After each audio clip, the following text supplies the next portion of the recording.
வணக்கம். இந்த வீடியோவில் நாம் எப்படி டயபெட்டிஸை சரி பண்ணிக்கலாம், இல்லாட்டா அட்லீஸ்ட் நம்ம குறைச்சிக்கலாம் அப்படிங்கிறத பார்க்கலாம்.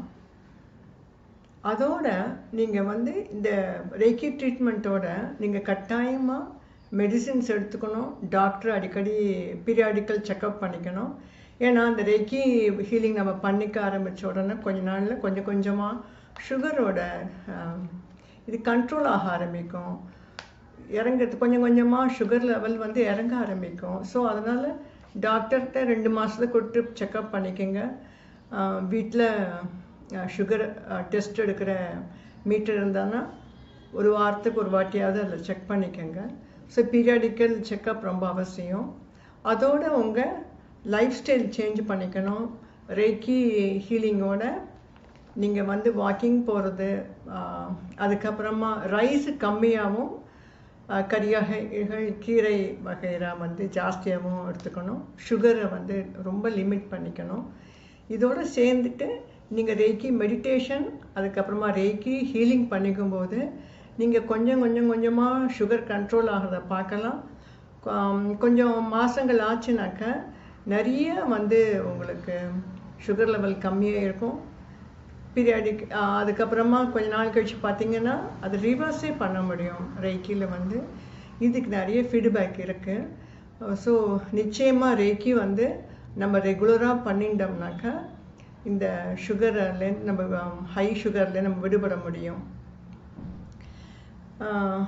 இதில் நீங்கள் மெடிடேஷன் தெரிஞ்சவங்க கொஞ்சம் ரேக்கி மெடிடேஷன் இல்லாட்டாலும் மனசை காம் பண்ணுறதுக்கு ஏதாவது மெடிடேஷன் பண்ணணும்.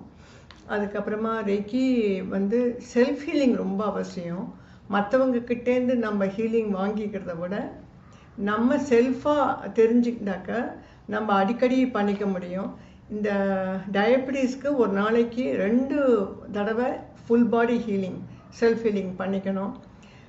ஒவ்வொரு வாட்டி சாப்பிட்டதுக்கப்புறமா சாப்பிட்டதுக்கப்புறமா மார்னிங், ஆஃப்டர்நூன், ராத்திரி சாப்பிட்டதுக்கப்புறமா நீங்கள் எக்ஸ்ட்ராவாக ஹீலிங் பண்ணிக்கணும். எதுக்கு அப்படின்னாக்க லிவர் கேல் பிளாடர் சைடு பண்ணிக்கணும், பேங்க்ரியா ஸ்ப்ளீன் சைடு பண்ணிக்கணும், சோலார் பிளெக்ஸஸ் சக்கரா, ஹார்ட் சக்கரா பண்ணிட்டு அதுக்கப்புறமா கிட்னிஸ் பண்ணிக்கணும்.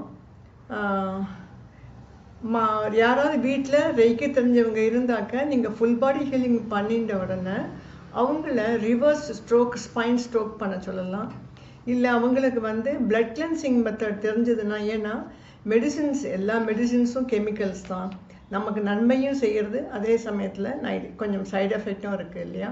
அதனால் அது பிளட் கிளென்சிங் டெக்னிக் ஒன்று இருக்குது ரேக்கியில்.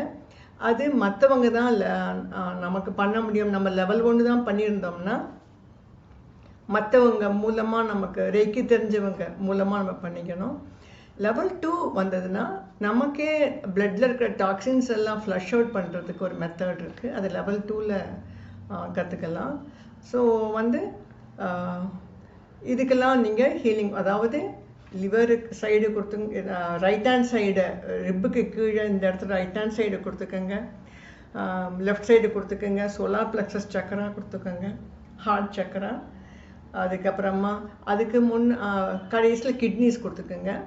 ஆனால் 2 வேளை morning and evening full body healing, அதாவது ஹெட்டில் ஆரம்பித்து நீங்கள் பண்ணணும். அது 12 பாயிண்ட்டாக இருக்கலாம், இல்லை 22, 21 பாயிண்ட்டாக இருக்கலாம். அது அவங்கவுங்க மாஸ்டர் எப்படி கற்றுக் கொடுத்தாங்களோ அந்த மாதிரி பண்ணிக்கலாம்.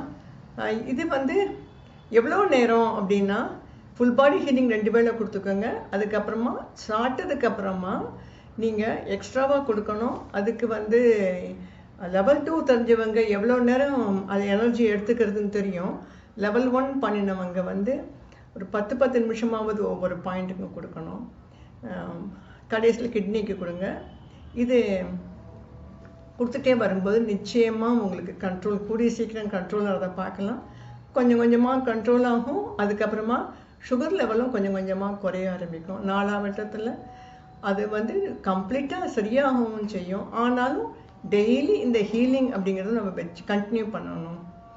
நீங்கள் பண்ணிகிட்டே வாங்க, நிச்சயமாக ஒரு நல்ல அதுக்கு ஒரு பலன் நிச்சயமாக உண்டு. அடுத்தது நம்ம வேறு பிரச்சனைக்கு பார்க்கலாம். தேங்க்யூ.